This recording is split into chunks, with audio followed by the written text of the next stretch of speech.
Well, everybody, welcome. Episode 23. We're getting on 1 year here. This is ridiculous, people. I can't believe it. Um, we are on episode 23. Tonight, we actually have the honor and privilege of hosting a local distillery here in Chicago. Many people know the story of Koval, but we're going to be hearing a lot more about it tonight. We have with us Sonat Hart. Sonat, say hello to everybody. Hello, thank you for having me. Welcome. We are very privileged to have you. And we're going to be starting off with your rye. So why don't you tell me first, what is it that we will be drinking in the first one here with your Koval All rye? Tell us right. about this rye. Okay, this is the rye, and it is 40%. But what's also fun and unique about the rye is it is 100% rye. Many of the ryes on the market are not 100% rye. You can have a rye as long as it's 51% rye. Then it could be wheat or any other sort of grain added. But in addition to that, it is not mashed with anything else. So sometimes when people mash rye, because it's incredibly viscous, that they'll do it with malted barley to help crack the starches. We do not do that. We like to have a very clean conversion, so we use organic enzymes. And in doing that, we don't need to have any other grains sort of adulterating the flavor of a single grain expression like this. So this is only rye, and it comes from the Midwest, all of the grains.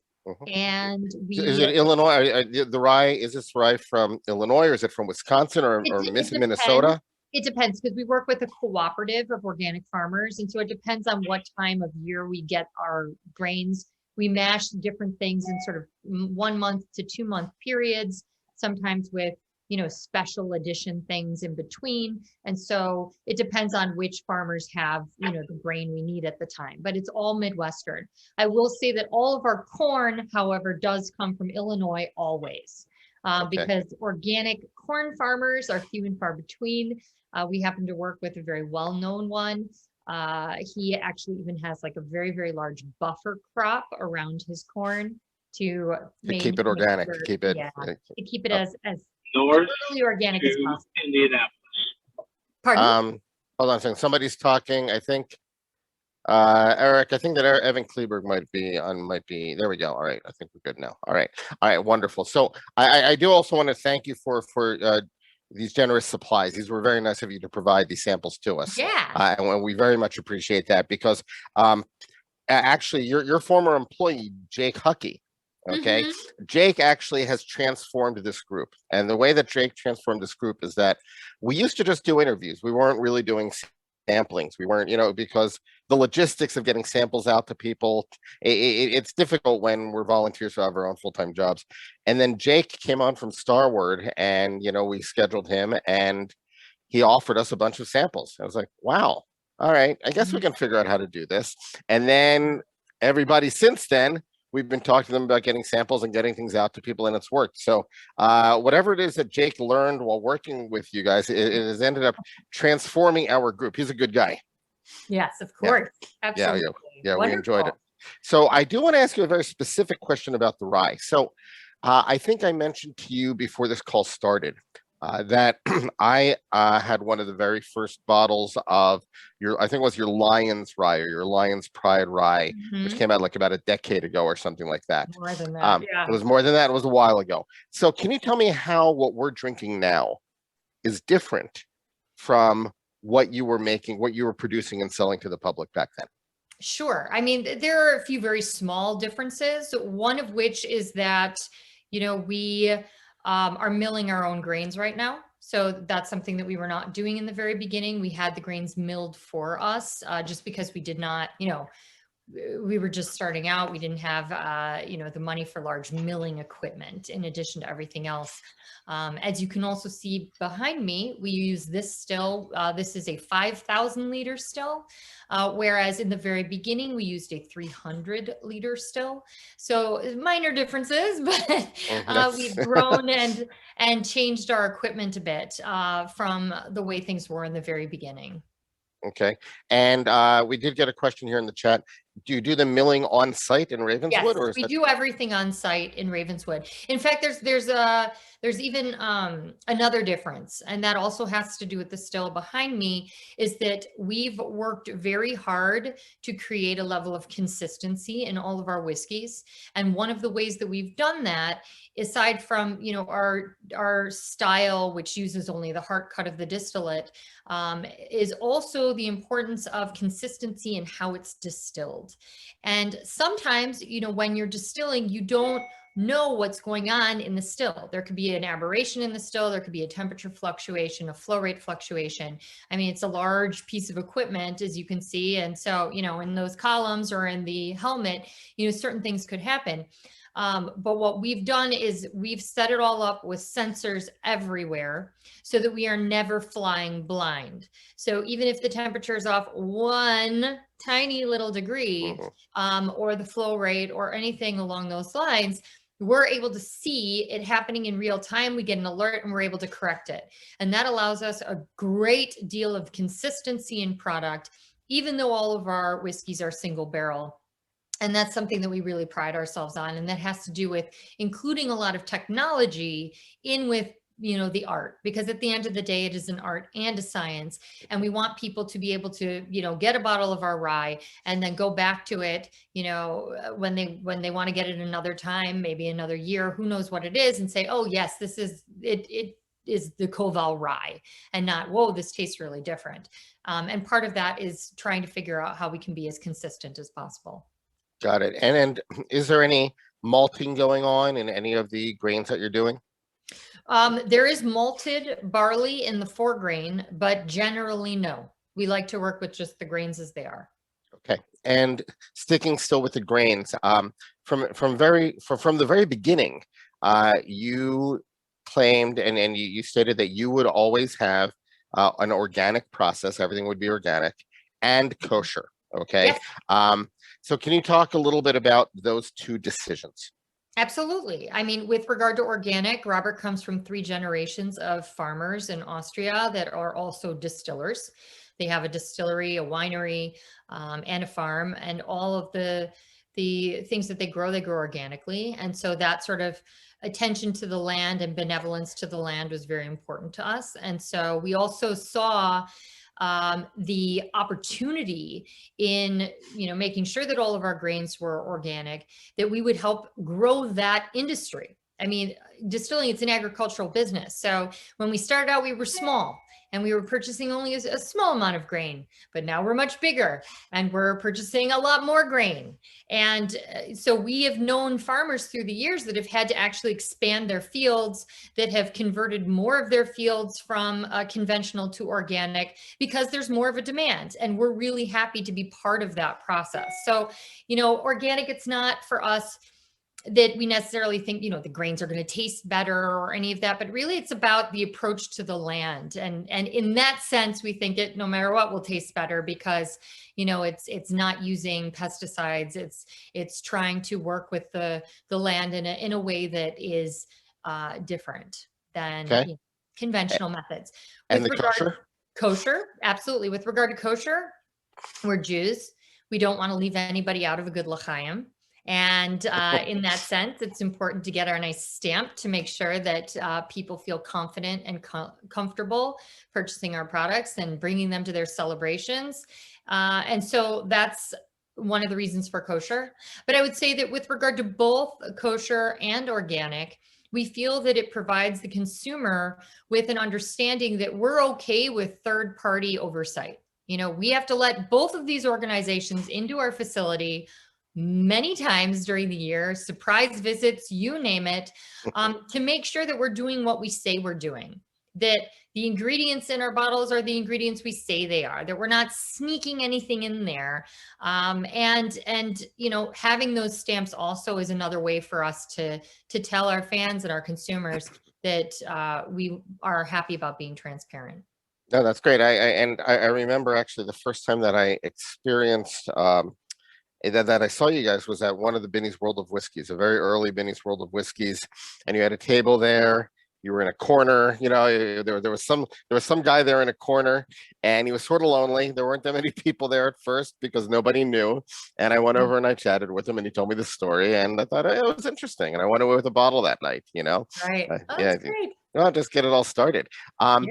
One other thing that we discussed before we started the interview tonight was that many years ago I was on one of your first tours, and you and I discussed that at that first tour, it was crazy. I mean, the amount of information that was given to us in a short amount of time was incredible. But what was also very memorable, the number of grains that you were using. You had oat whiskey, you had millet whiskey, you had all these different individual whiskeys from individual single grains. Can you tell me a little bit about how you have evolved with respect to focusing on specific products? Because obviously when a business gets started, it's very easy to get pulled in many different ways. Right. How have you decided, how to get a little bit more focused and what products to actually produce? Absolutely. Well, in the beginning, this was, we left our careers to do this. And we thought that one of the things that, consumers or whiskey enthusiasts did not ever have the opportunity to experience would be, for example, a rye in 3 different ways, a white whiskey, a rye in a charred barrel, a rye in a toasted barrel. And then we thought, well, and then wouldn't it be great to compare those 3 to a millet in all 3 expressions, and a wheat in all 3 expressions, and an oat in all 3 expressions? I mean, we had lots and lots of whiskeys, and that's what happens when you have a bunch of academics, going and starting a distillery. It's like, let's examine all the various ways in which this presents itself. But it was not a good business model. And while it was a lot of fun, what ended up happening was, and we learned this early on, is that everybody would have their favorite.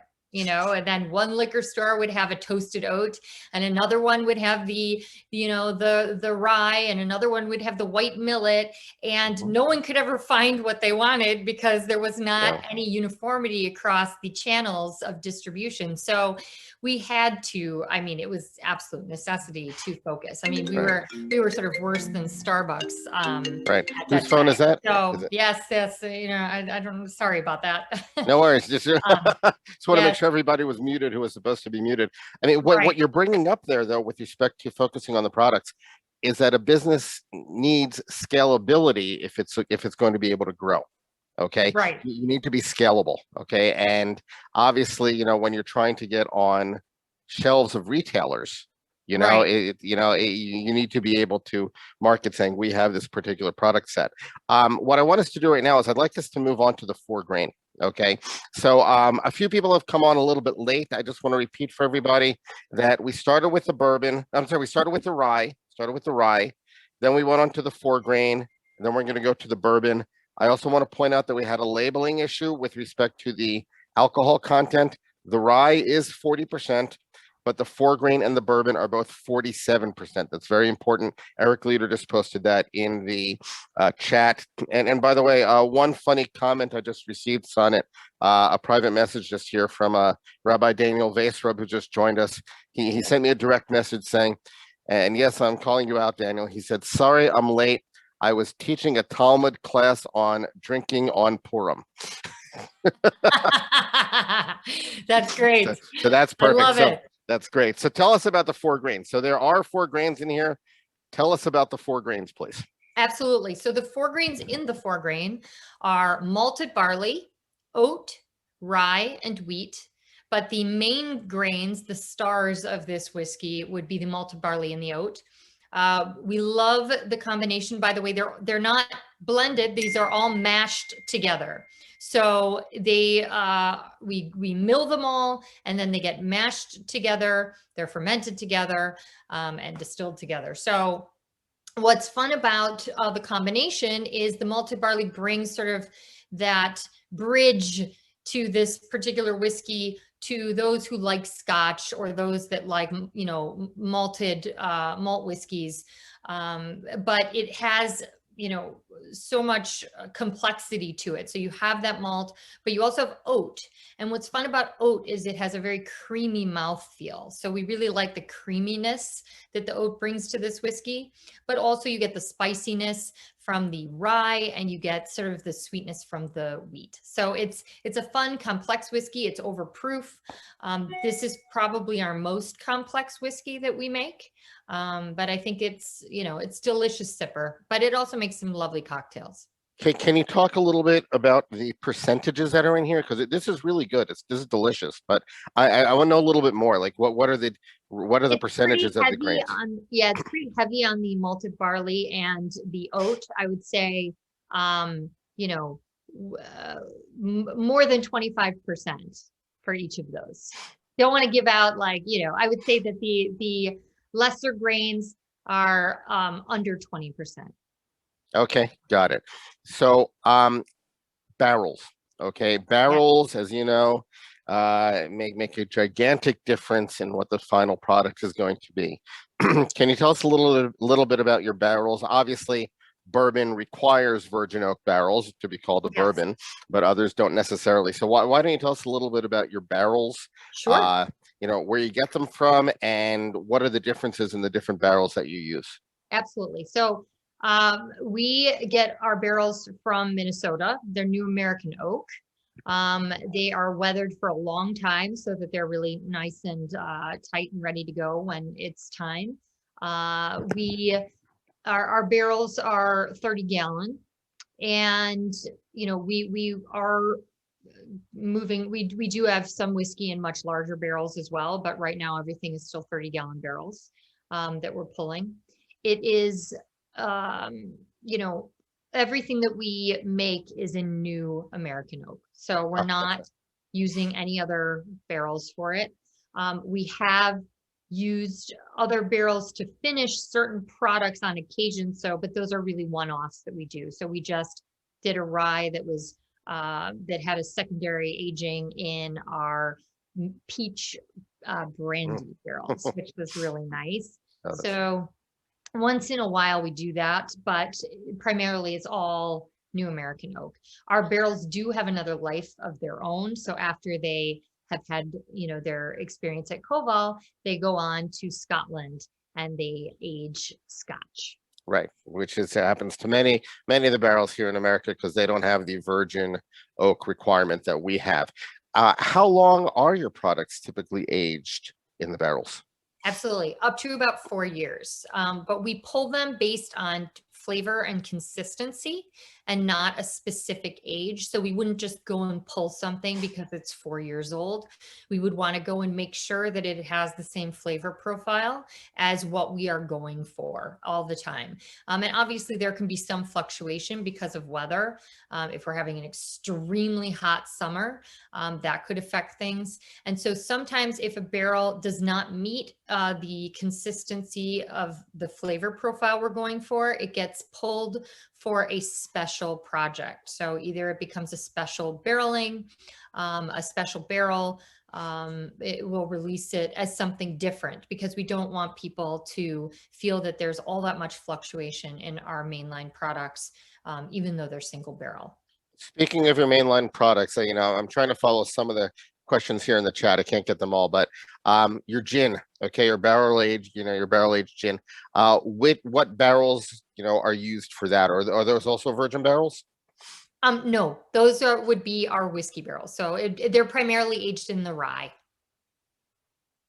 Interesting for the spice, probably, right? The Yes, combination of the spice and the sweet. Oh, exactly. oh, very Exactly. nice. Very Yeah. nice. I like that. That's a Yeah. great idea.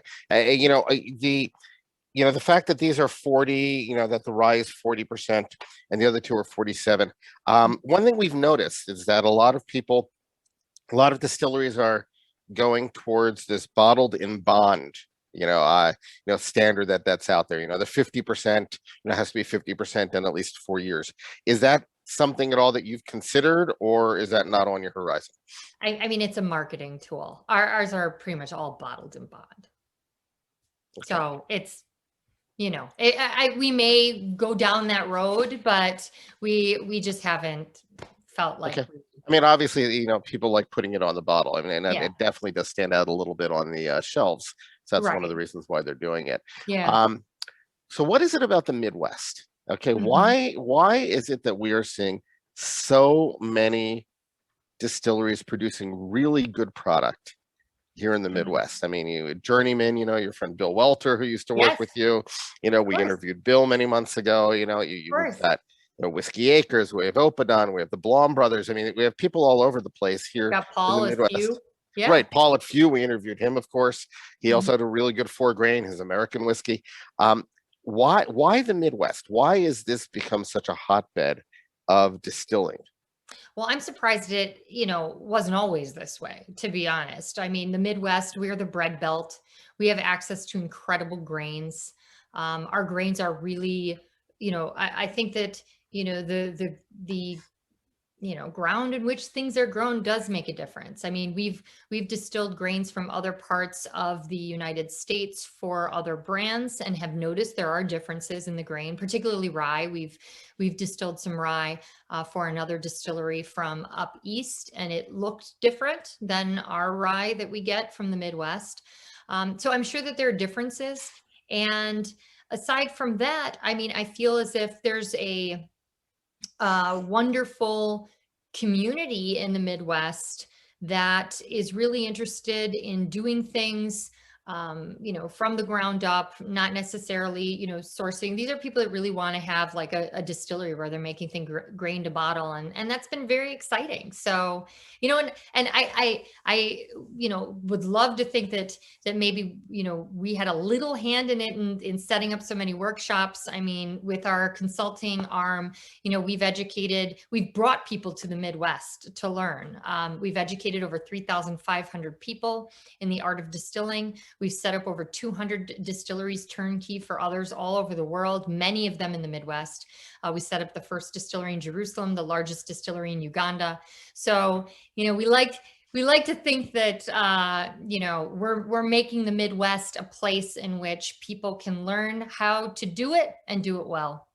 All right, I've got to tell you, I'm confused about something. Why would you, Hmm. who you are bottling, whiskey, you are trying to sell whiskey. Why would you spend so much time and effort educating and training your competition? Okay, there's always going to be competition. And, we see them as colleagues more than competition, in that our real competition are very, very large brands because we need to get the shelf space from them. They own the most shelf space out there. So really, I feel that the other side of it is also, so many of these people came to distilling that didn't necessarily have 3 generations of distilling and brewing and winemaking experience that Robert had, growing up doing it his whole life and having a family that has been making brandy for centuries.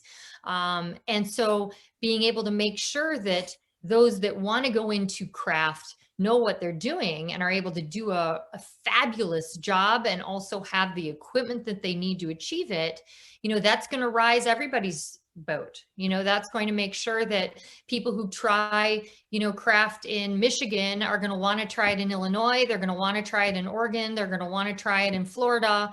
And it's just going to make, the name of craft great for all. So, we're thrilled to be a part of it. And then of course also, there's the saying, how do you make a lot of money in liquor? You got to have a lot of money. Right. That's what they say, but that's not what happened with us. We didn't have a lot of money when we started. In fact, we started Koval with $30,000 and a bunch of credit cards that we ran up. And so with that in mind, we had to do whatever we could. We had to use our intellectual capital to figure out other ways of making money so that we could grow, because this is a very cost intensive business. Aside from the fact that every mistake you make costs at least $5,000, it's, everything that you do, you're basically playing futures with how successful you think you will be in 4 years. And you have to pay taxes on everything you put away in advance. I mean, the costs are astronomical. And so after we, did every website translation and became the manufacturers' representatives of all these European companies, and educating people. I mean, this was the way that we created a vertical business model to help us grow without needing to sell out to anybody, without needing investors, where we could be 100% completely independent and steer our own boat our own way. I have a follow-up question to that, but before we do that, the bourbon. Okay. Yes. Let's go on to the bourbon. This is 47% alcohol. Can you tell us, is this also a single grain? This is 100% corn? No, it is not. Okay. It is 51% corn, 49% millet. Ooh, there we go. There's that word again, that word millet that many people aren't aware of. Yeah. So how do you come to that mix? Well, we wanted to have our own identity. And some of the ways that we decided that we would have our own identity as a distillery would be first taking what is a brandy approach to distilling, which is using only the Hart cut of the distillate. That is not something that was classic or traditional for American distilleries ever. So that was one of the ways that we wanted to have our own identity as a brand. And that creates products that are very bright and clean, even if they're overproof, as you'll taste with this and with the 4-grain. They're very smooth, even though they're very high in alcohol content. But the other way was using alternative grains. And we figured, if you think about bread, cornbread's going to taste different than rye bread, is going to taste different than wheat. And millet is a fun grain for a number of reasons. First of all, it's the only grain that's basic as opposed to acidic. It's a gluten-free grain. It has a completely different habit in how it looks and grows from other grains. It's also a rotation crop. So all this discussion as we had before about organic and wanting to do things that are sort of benevolent for the land, needing large quantities of millet also allows this cooperative of farmers to have a rotation crop that they can grow and sell to us that we really want and need. So that's the farming aspect of it. You see, we've learned, what I love here is that when we've been talking to a lot of the distillers here in the Midwest, we've learned a lot about farming. We come to this from the whiskey perspective, but many of them come to it from the farming perspective. And we've been learning a lot about that. And it sounds like by using the millet, what you're doing is that you're also respecting the farmers' needs and the needs of the fields to rotate crops and to treat their land properly is what you're really trying to say here. Absolutely. But we see it as a win-win because it creates a really nice marriage with the corn, and it creates a bourbon that really pushes the envelope for flavor profiles for bourbon. It's not a typical tasting bourbon. And so we think that it opens up the category a little bit for those that might have been, I don't really like bourbon, or I'm not a bourbon person, I'm more of a rye person, or vice versa. We think that it allows for, a new kind of bourbon to enter the market, and it provides us with an opportunity to create a Chicago bourbon that is very much our own way and style. So that's really what good. We want. I love all three of these. So I'm going to ask you two more questions before I open it up to the group, and then I've got a bunch of others if need be. One question I have for you is, we do have a few people on here who are academics, who are academically inclined. I can't imagine the transition from being a tenure track professor I was tenured. You were okay. Sorry, I was off the track. You were off the track from being a tenured professor with essentially guaranteed income, guaranteed job. Nice and simple, straightforward, and becoming an entrepreneur in this industry. Can you tell us a little bit about what went through your mind? Sure. What went through my mind is that life has many chapters, and that's okay. And that just because you've gone through a lot of schooling and you have achieved a great deal in a particular field doesn't mean you need to stay in it. I remember there was a cantor at my synagogue who was a cantor at our synagogue, and he also could have had a nice gig for the rest of his life and decided that he wanted to be a doctor. And so went back to medical school in his 40s. And you could say, why would you do that? But it was what he wanted to do. And the juncture that I came to with my husband is that we were house hunting in DC, looking for a home. None of them really seemed like where we wanted to settle down. I was pregnant with our first child, and we really took stock of what was most important to us as people, as a couple, as a family. And it was being close to family. It was being in a city that we love. And we liked the idea of being able to work together. And so we decided that, we would just rather start a family business in Chicago. And then came the question, well, what would that family business be? And distilling seemed very logical since he grew up doing it. He has a PhD too, by the way, and never thought that he would translate. Now your PhD is in what, Jewish and German history? Is that right? Yes. German Jewish cultural history. And my husband's is in economics and politics of North Africa. And of course, you opened a distillery. I mean, it makes perfect sense to me. As you do. You know, I mean, why not? You know, why the heck not? But we're very glad. I mean, honestly, the decisions that we made it possible for us to be, close to family, especially as my parents are getting older. And then as my father was aging and became very ill and eventually passed away, being together and being close to family matters, I think. And so you were also, is it the World Jewish Congress that you were on the board of? Yes, I am the president of the diplomatic corps of the World Jewish Congress, and that provides me with a seat of voting rights on the board of the World Jewish Congress. Got it. Okay. It's amazing the things you learn on Facebook. I would not have known that if I had not been on Facebook. And I learned that from Facebook, which is wonderful. So I have one last question for you before I open it up to the group. Can you tell us a little bit about what it's been like to operate a business during the time of COVID, especially a business which is so involved in face-to-face interaction? Yes. Well, I feel that during this pandemic, we've operated many different businesses. And in fact, we completely pivoted at one point and didn't make alcohol for consumption at all for about 4 months, where we only made hand sanitizer. In fact, we made that change because very early on, in fact, 3 days after the federal government gave us the ability to do so, we were already delivering hand sanitizer because we were prepared. We were ready to make the change once it was legal. And Maggie Lerman talked to us about that. She said that that very quickly that they needed to become experts in how to produce hand sanitizer because all of the distillers around the country needed to know how to do this. And so they needed to find out how to do this really quickly and get the word out to everybody. It was intense. It was almost like starting a brand new business overnight, which is really what it was.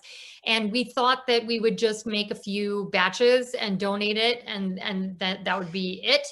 But we quickly realized that there was no availability whatsoever of hand sanitizer anywhere in Illinois at the time.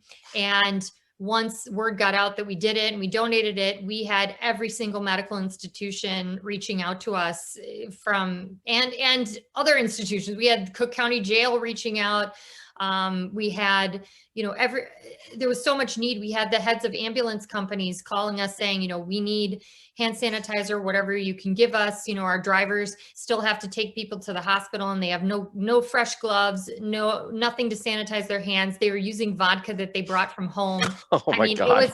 It was literally, I'm not kidding. And so we didn't want to charge people. And we supplied every hospital in Illinois that you can, so many of them. And the problem was, we didn't want to charge them. And so we donated as much as we could. And then we set up a GoFundMe and had people from all over the world donate so that we can make even more. People donated over $80,000 for us to make hand sanitizer. And we supplied, hospitals, soup kitchens, food pantries, you name it, with free hand sanitizer. We've donated, and then we continue to donate well above what was donated to us, because then we started doing business to business sales of hand sanitizer and started supplying the railroads. So that people could get their toilet paper, because the railroads were not allowed to operate, and neither was UPS or FedEx or anybody else. It really felt weird. It really felt weird going to stores. People were hoarding things. It's crazy that this was within the last 12 months that this was all happening. When you think the number of changes.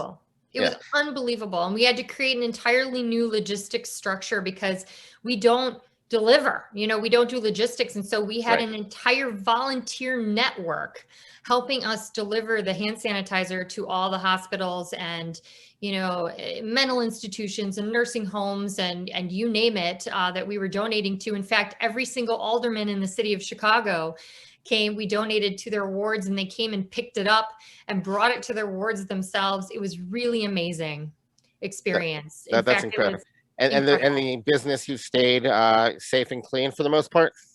It was, Through that it too? was really a blessing because, in addition to donating so much hand sanitizer, we did some business to business sales, with very large companies, as I said, like the railroads. Mhm. And with that in mind, we were able to keep our staff employed. They were working.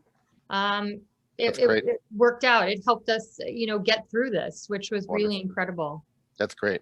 So I'm going to be quiet right now, and I know people will say that that's difficult for me, but I'm going to be quiet right now and let Eric moderate the question and answers. Eric, if you can instruct people on how to let you know that they have a question, and take it away with the Q&A. Sure. I actually have a question first. Wanted to talk about local partnerships that you do and local ventures. I know I've seen some of your barrels at like Revolution Brewery. So what kind of other local things partnerships do you do? And I guess follow up is like, how has that changed with COVID? Well, we've always done we've loved the community. The liquor community in Chicago has been fabulous. We've done collaborations with Metropolitan Brewing Company. We distilled their beer before and made a beer brand. We made a beer brand with Goose Island, with their Matilda, which was a lot of fun. We have done other collaborations which may not have been released yet. So we love working with local breweries. So that's been fun. And I will say, we've also done collaborations with other, local brands. We've done a collaboration with, Metric Coffee before, with Intelligentsia Coffee. We've worked with Vaj Chocolates. We've done things, we've our community's great. We love all the collaborations that we do locally. There have been a lot of them over the years, but it's part of just, you're not just a business, you're a part of a community. So it's nice to find ways to work together with other members of the community. With COVID, it obviously changed, but it also didn't change in the sense that we were still working with the breweries. They brought us all their beer and we distilled it and turned it into hand sanitizer and delivered it to Holy Cross and Sinai Hospital. That's cool. Todd, you're up.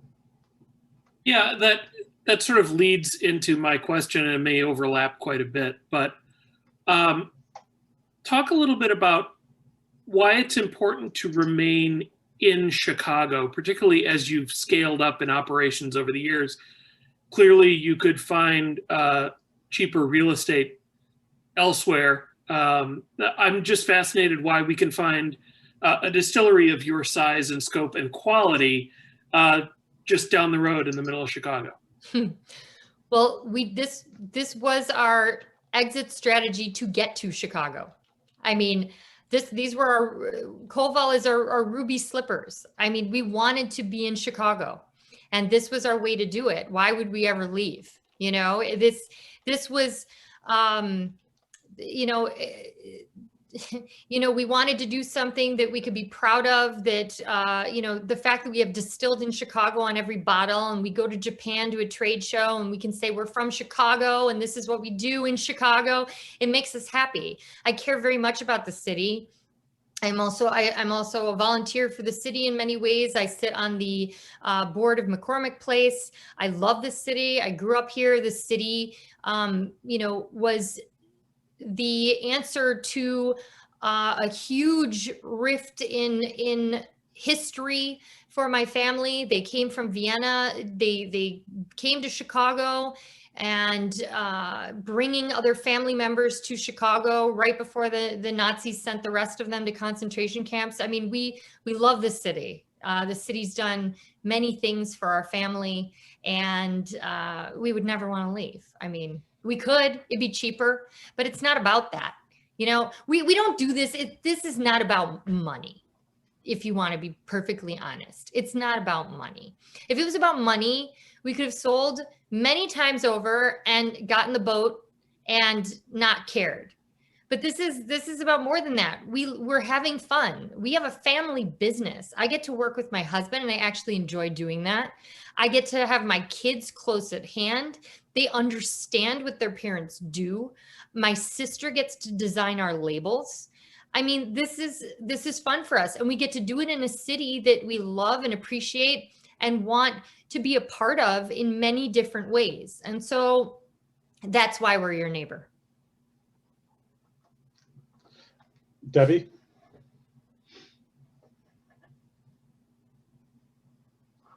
Kind of a related question. You obviously, those of us that have been many times to your facility pre-pandemic, we're in a different location. You're now in a new location. Can you talk a little bit about your new location? What's different? Obviously we know it's bigger, but you know, what else did that bring? Sure. Well, you can see it behind me. At least only part of it. This has actually been our facility for quite some time. I think we've been in this facility for about 6.5 years, but this was one of our main production facilities. The state of Illinois only allows you to have one retail location that's attached to, well, before they did. Now the laws are a little bit different, but only one retail location attached to one of your production facilities, and it was attached to the other facility. So we had to wait until we were able to then move everything over to this facility to sort of unify everything. So we're only 5 blocks away from our original facility. We're in Ravenswood. We're not in Andersonville really anymore, but we're in Ravenswood, Lakeview, which is close to where I grew up. I grew up in Lakeview, in Wrigleyville on Addison and Wilton. So it's nice to be close to my old neighborhood. And what this facility offers is a lot more in that it's 46,000 square feet. And the old one was 4,000 square feet. This one is going to have, you'll be able to do tours of the whole facility. You'll be able to, there's a visitor center, there's a store, there's a bar with a very large Danby marble bar. It's really pretty. There's also a patio as well. So it's going to be a completely different experience. And there'll also be sort of that hospitality element of a bar as opposed to just a store, and sort of a tour experience where one would do the tasting. So we also have a classroom for, other classes and more technical workshops. So it's really, we've turned it into sort of an educational venue, a tourist attraction, and a bar. So that's what awaits when we get through COVID, but we got to get through the pandemic. We're not going to open while it still doesn't seem particularly safe, just because we don't want to have an opening and then have to close it again. And then it's just that there's too much stress involved in that. So we hope by spring we'll be able to open it all up for everyone. Great. Ariel Eisenberg and then Evan. Thanks so much for joining us tonight. Thank you. There we go. That's better. Anyone who knows me knows I have more than one question, but I'll limit myself. So the rye had a very particular mouthfeel. It was very viscous and really actually coated the mouth. So number one, with that kind of viscous mouthfeel, why would you start with that if it's going to more coat the mouth than some of the other bottling selections that you offered? And Mm-hmm. what is it in the rye that's giving that particular mouthfeel? It's, when we distill rye, it's incredibly viscous, but I feel that the rye that you will taste from Koval might be different from other distilleries that don't use the Hart cut. You're really only getting the purest ethanol portion of the distillate. So you're not going to get, it's interesting that you say it coats the mouth because, you're not getting a lot of the fusel oils in our rye or these long ends at all. Because we really only use the Hart cut of the distillate, which is like the purest form of what comes off the still. It's like the fillet only. Yeah, it really had a lot of legs in the glass as well. Mm-hmm. Yeah. I would just say that I love our rye. I feel it's very concentrated flavor. It's 100% of the rye. So maybe just that concentration of just one grain creates just a lot of flavor and coats the mouth a lot.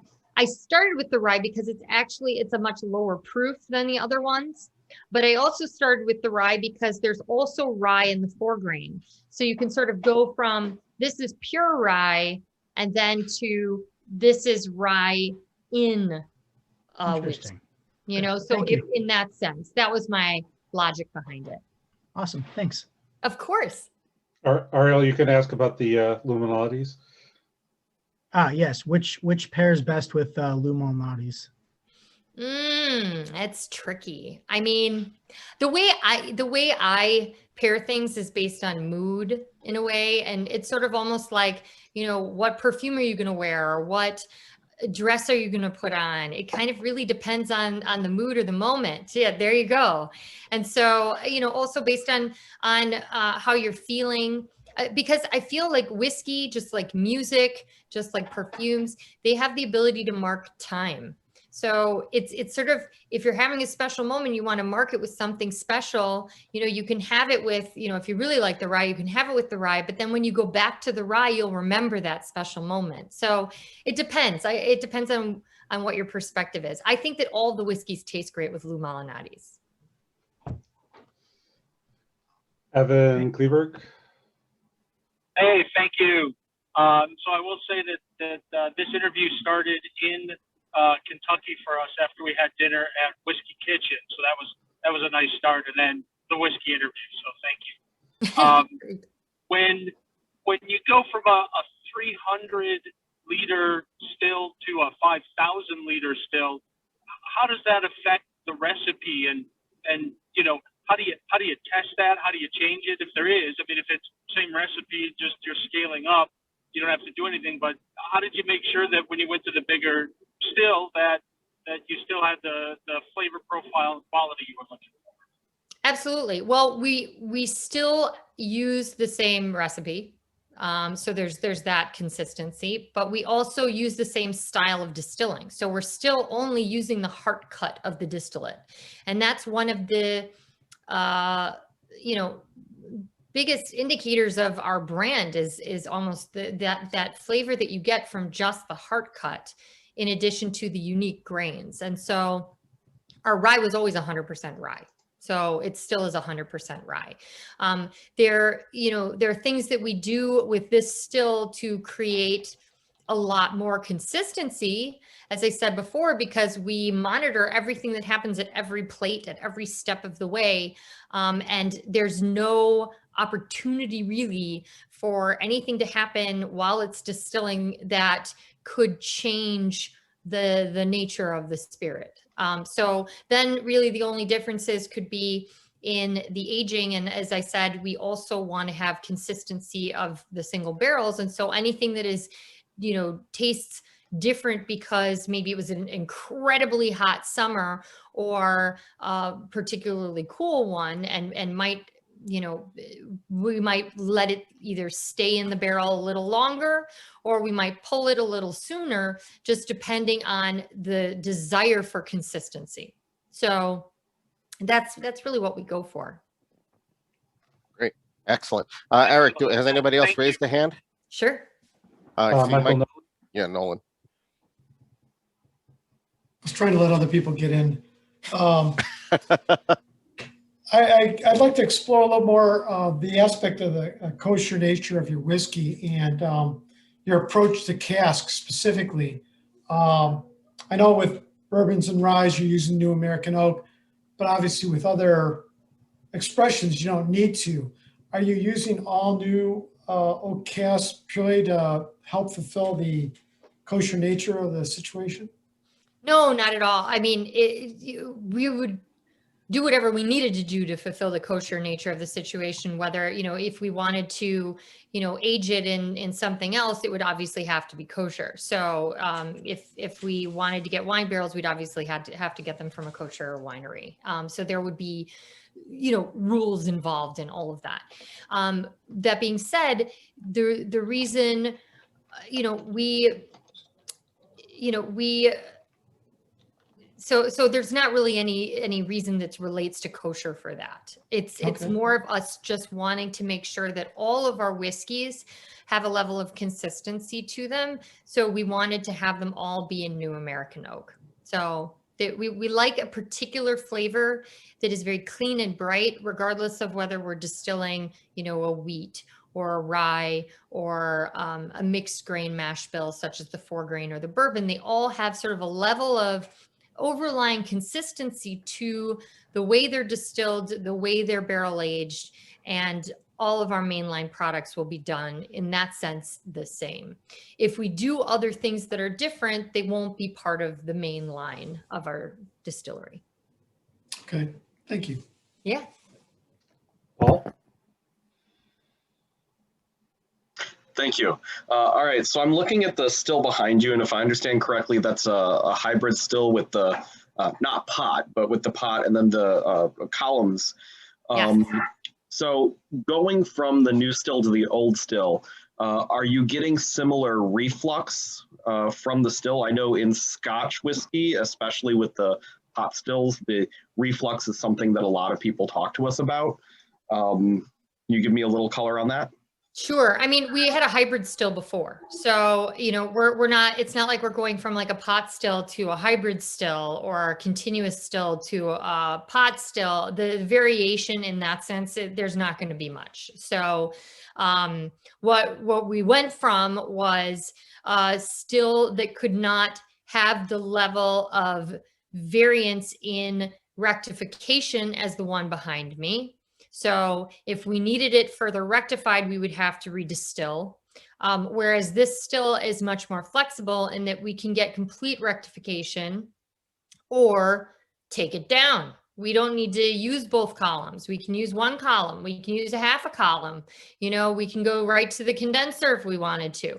So there's a lot of flexibility here that we did not have with the smaller still. So, but for our whiskeys, you know, we've been using this still for a very long time. So I would say, you know, about 10 years.